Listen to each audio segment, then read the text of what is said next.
আজকে ঘোষার উদ্দেশ্যে নিউজ অথবা এককে দেখা যাচ্ছে ঘাট প্লেসে আছে, কিন্তু অথবা একে যদি যায় তো সন্ধ্যা 6টা 30 মিনিটে ছেড়ে যাবে এবং তার পরিবর্তে হয়তো নিউ সাব্বির 3 যেতে পারে।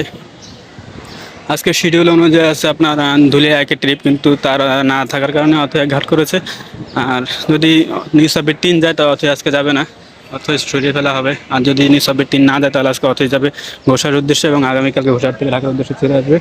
আর এদিকে তো ভোলা খেয়াঘাটের উদ্দেশ্যে একটি নতুনকে দেখতে পাচ্ছি, দেখছেন কর্ণফুলী 10কে দেখা যাচ্ছে ঢাকা থেকে ছেড়ে যাবে একটি নতুন সম্ভবত ভোলা খেয়াঘাটে।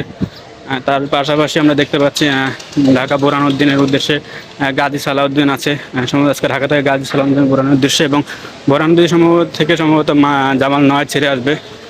আজকে এখনো পাতারাডে কোনো নৌযানকে দেখা যাচ্ছে না, ঘাট প্লেসে নাই।